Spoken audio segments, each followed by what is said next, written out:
Welcome friends, PHP for beginners series की ये 7वीं video है। इस वीडियो में मैं आपको ऑपरेटर्स के बारे में बताऊंगा कि PHP में कौन से ऑपरेटर्स होते हैं वो किस तरीके से यूज़ किए जाते हैं। तो इसके लिए मैंने operators.php के नाम से एक फ़ाइल बनाई है। उसमें मैं बॉडी टैग्स के अंदर PHP का कोड स्निपेट लिखने जा रहा हूँ। Less than sign question mark PHP।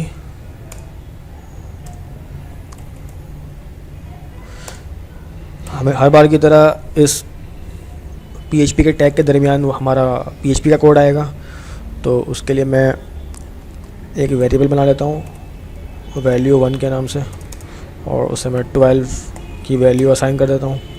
और एक और वेरिएबल वैल्यू 2 के नाम से, उसे मैं वैल्यू 3 असाइन कर देता हूँ। और एक और वेरिएबल टोटल के नाम से, और उसे मैं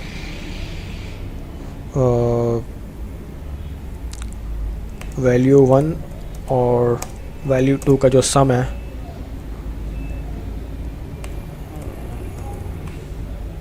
वो असाइन कर देता हूँ। इसके बाद आके मैं इस टोटल के जो वेरिएबल है इसको इको आउट कर देता हूँ, और फिर हम देखते हैं कि हमारे ब्राउज़र में किस तरह से इसका सम शो होता है।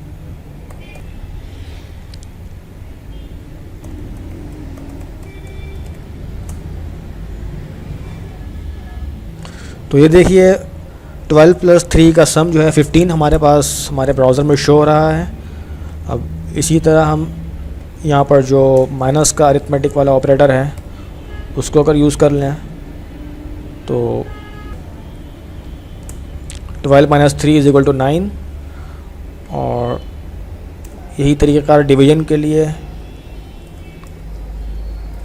12 / 3 = 4, और मल्टीप्लिकेशन के लिए 12 × 3 = 36। एक और ऑपरेटर होता है जिसे मॉड्यूलस ऑपरेटर कहते हैं। ये चार जो मैंने आपको अब तक दिखाए उनसे तो तकरीबन तमाम ही लोग वाकिफ़ होंगे। एडिशन, सब्ट्रैक्शन, मल्टीप्लिकेशन और डिवीज़न ऑपरेटर्स। ये मैथमेटिक्स में इतना ज़्यादा नज़र नहीं आता। अगर नज़र आता भी है तो परसेंटेज के लिए ये सिंबल इस्तेमाल किया जाता है, लेकिन यह प्रोग्रामिंग लैंग्वेजेस में और PHP में भी ये वाला जो साइन है, परसेंटेज का साइन जिसे हम कह सकते हैं, ये मॉड्यूलस ऑपरेशन परफॉर्म करने के लिए इस्तेमाल किया जाता है। और मॉड्यूलस ऑपरेशन क्या होता है, उसके लिए मैं इस फाइल को सेव करके ब्राउज़र में इसको लोड करता हूँ। तो यहाँ पे आप देख रहे हैं 0 आ रहा है। अब 0 किस तरह से आ रहा है? हुआ ये कि जो हमारे वैल्यू 1 की जो वैल्यू थी यानी 12, और वैल्यू 2 की जो वैल्यू थी यानी 3, तो 12 डिवाइडेड बाय 3 के जो हमारा रिमाइंडर आया वो आया 0, क्योंकि अगर 12 को डिवाइड किया जाए 3 से तो रिमाइंडर कुछ नहीं बचता। तो ये मॉड्यूलस के जो ऑपरेटर है ये रिमाइंडर को डिस्प्ले कराने के लिए इस्तेमाल होता है। अब मैं अगर आप ऐसे कोई आपको को दिखा दूँ, ऐसा कोई नंबर लिख कर जिसमें अगर 3 जिससे डिवाइड किया जाए तो कोई रिमाइंडर हमारे पास हो, जैसे कि बस 11, तो आप ये देख लेंगे कि यहाँ पर 2 का रिमाइंडर इसलिए आया कि 11 को जब भी 3 से डिवाइड किया जाएगा तो हमारे पास 2 बचते हैं, यानी कि 2 का रिमाइंडर आता है।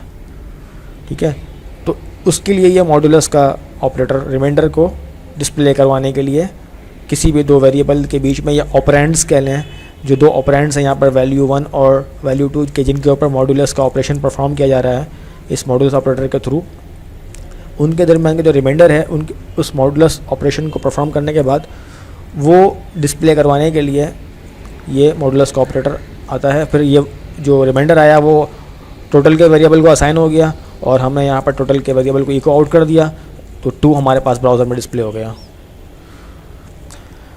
तो अब मैं इसको कमेंट आउट कर देता हूँ, इन दोनों वेरिएबल्स को।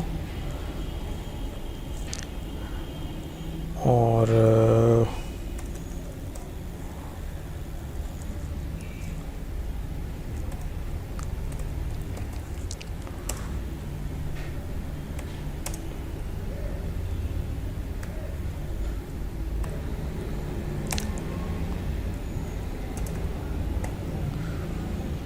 ये मैं आपको इंक्रीमेंट ऑपरेटर और डिक्रीमेंट ऑपरेटर के एग्जांपल डेमोन्स्ट्रेट करवाने के लिए ये लाइन मैंने लिखी है।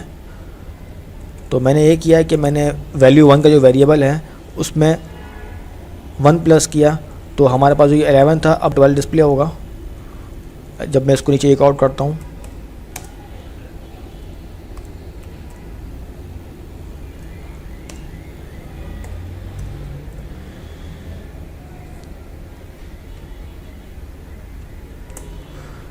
एक शॉर्ट हैंड फार्मूला भी है, वो इस तरह से कि अगर मैं दोबारा से यहाँ पे वैल्यू 1 ना लिखूँ और मैं प्लस इक्वल्स करके अगर लिख दूँ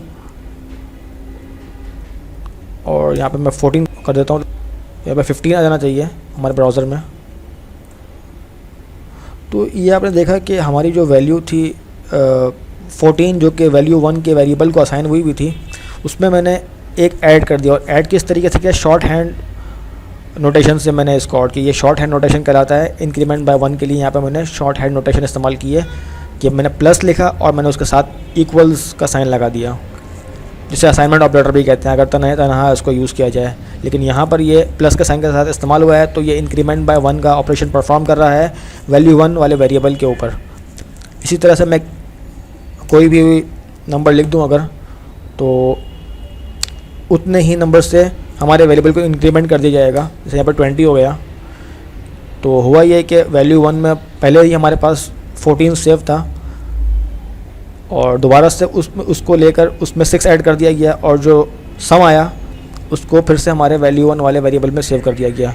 यही तरीक़ाकार मैं माइनस के साथ भी कर सकता हूँ। 14 माइनस 6 में 8 आना चाहिए हमारे ब्राउज़र में, 8 आ गया। यही तरीक़ाकार जो है वो मल्टीप्लाई के लिए भी होना चाहिए। 14 मल्टीप्लाई बाय 6 84, और यही जो है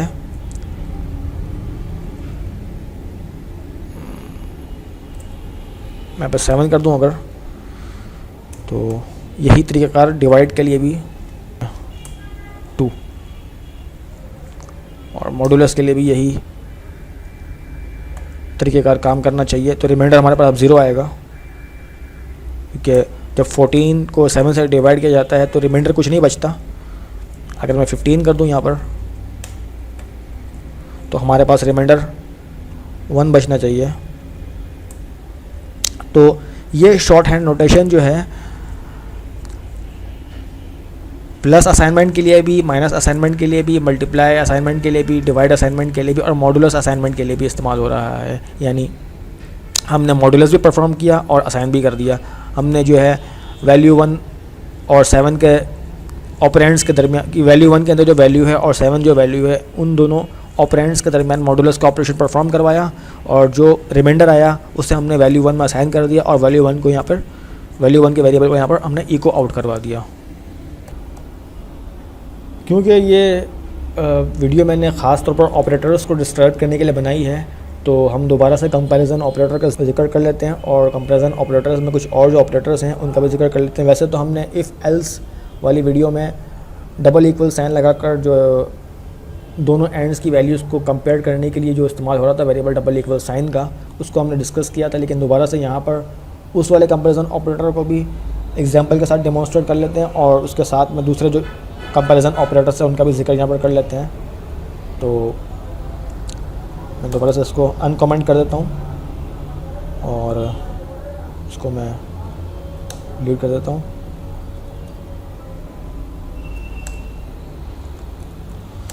कंपैरिजन ऑपरेटर के ऑपरेशन को डेमोन्स्ट्रेट करने के लिए मैं फिर से इफ़ के कीवर्ड इस्तेमाल करूँगा और इफ़ के मैं साथ में एक्सप्रेशन लिखूँगा यहाँ पर। तो जो ऊपर दो मैंने वैल्यूज़ दी हुई हैं, वैल्यू 1 और वैल्यू 2, उन दोनों का आपस में कंपेयर करूँगा, क्योंकि कंपैरिजन ऑपरेटर हमेशा दो वैल्यूज़ के दरमियान किया जाता है उसको इस्तेमाल। तो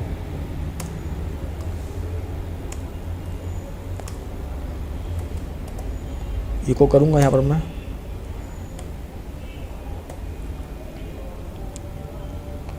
ओके, और जहाँ पर मैं लिख दूँगा एल्स करके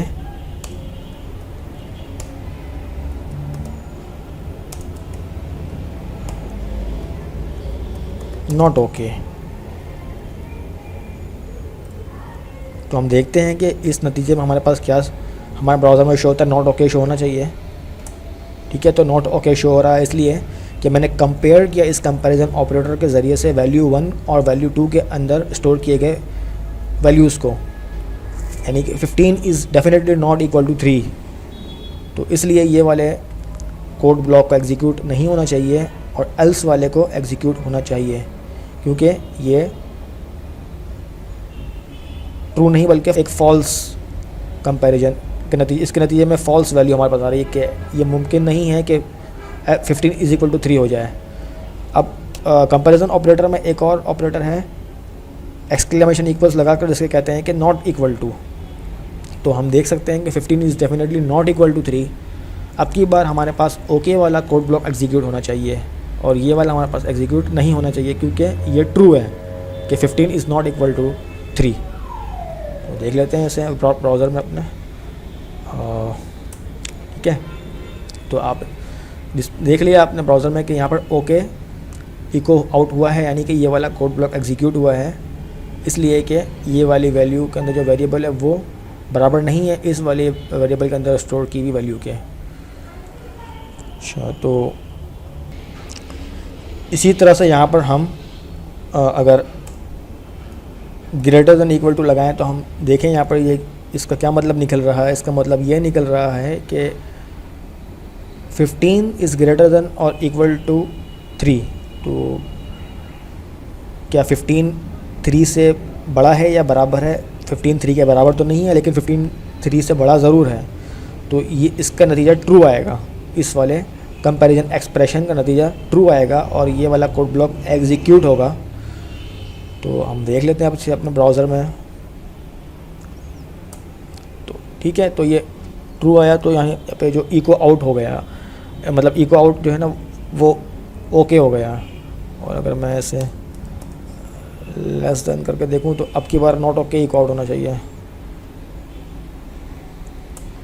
ठीक है, तो ये भी कंपैरिजन ऑपरेटर के दो टाइप्स हैं, लेस देन इक्वल टू और greater than equal to. Not equal to को हम इस तरह भी डिस्प्ले करवा सकते हैं, मतलब इस तरह ये वाला ऑपरेटर भी नॉट इक्वल टू, मैंने लिखा था पहले नॉट इक्वल टू किस तरह होता है, एक्सक्लेमेशन और इक्वल साइन के साथ। उसकी दूसरी शक्ल ये है लेस देन साइन और ग्रेटर देन साइन, ये दोनों अगर लगाएं तो वो भी नॉट इक्वल टू वाले कंपैरिजन ऑपरेटर के की जगह पर ये वाला ऑपरेटर भी इस्तेमाल किया जा सकता है। तो हम देखते हैं इसका नतीजा क्या आता है। ओके इसलिए आया क्योंकि value 1 is not equal to value 2, तो ये वाला ब्लॉक अगेन एग्जीक्यूट हुआ। तो इस वीडियो में मैंने आपको कुछ ऑपरेटर्स के बारे में बताया जो कि PHP में इस्तेमाल होते हैं, जिनमें से मैं अगर कमेंट आउट करके आपको दोबारा से लिख कर दिखा दूं कि मैंने क्या क्या चीज़ डिस्कस कर ली इस वीडियो में, तो इसमें मैंने डिस्कस किया आपसे अरिथमेटिक ऑपरेटर्स का। ये डिस्कशन हमारी हुई इस वीडियो में, यानी वो कौन से होते हैं, प्लस माइनस डिवाइड के ऑपरेटर और एस्टेरिस्क जो मल्टीप्लिकेशन के लिए इस्तेमाल किया जाता है, मॉडुलस का ऑपरेटर, और ये इंक्रीमेंट बाय 1 का operator plus plus, decrement by 1 का ऑपरेटर माइनस माइनस। ठीक है, और इसके अलावा मैंने कंपैरिजन ऑपरेटर्स का ज़िक्र किया आपसे। वो कौन से हैं? वो हैं डबल इक्वल्स, नॉट इक्वल्स और greater than equal to, less than equal to, not equal to again, और कुछ शॉर्ट हैंड तरीक़ेकार भी मैंने आपसे डिस्कस किए कि किस तरह से हम एक ही लाइन में एडिशन और असाइनमेंट परफॉर्म कर सकते हैं, एक ही लाइन में हम सब्ट्रैक्शन और असाइनमेंट परफॉर्म कर सकते हैं, मल्टीप्लिकेशन और असाइनमेंट परफॉर्म कर सकते हैं, डिवीज़न और असाइनमेंट परफॉर्म कर सकते हैं। तो ये था हमारा ऑपरेटर्स के मुतालिक एक video. See you in the next video. Till then take care and bye.